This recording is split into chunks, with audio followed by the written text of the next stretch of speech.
अकोल्याच्या मध्यभागातून जाणाऱ्या उड्डाणपुलावर विरुद्ध दिशेने येणाऱ्या वाहनांमुळे अपघातांची शक्यता वाढली होती। आता यावर प्रशासनाने कडक पावले उचलले आहे। लवकरच या रॉंग साइड वाहतुकीला आळा घालण्यासाठी नोड कटर बसवण्यात येणार आहेत। अकोला शहराच्या मध्यभागातून जाणाऱ्या उड्डाणपुलावरील बेशिस्त वाहतुकीमुळे नागरिक त्रस्त झाले होते। अनेक वाहन चालक विरुद्ध दिशेने प्रवास करत असल्याने अपघातांना निमंत्रण मिळत होते। या गंभीर समस्येकडे आता प्रशासनाने गांभीर्याने लक्ष दिले आहे।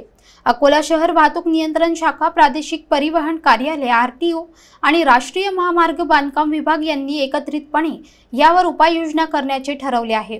या उपाययोजनांचा एक महत्त्वाचा भाग म्हणून उड्डाणपुलावरून खाली उतरणाऱ्या सर्व्हिस रोडवर नोड कटर बसवण्यात येणार आहेत। हे नोड कटर विरुद्ध दिशेने येणाऱ्या वाहनांना रोखतील आणि त्यांना पुढे जाण्यापासून परावृत्त करतील, ज्यामुळे अपघातांची शक्यता कमी होईल।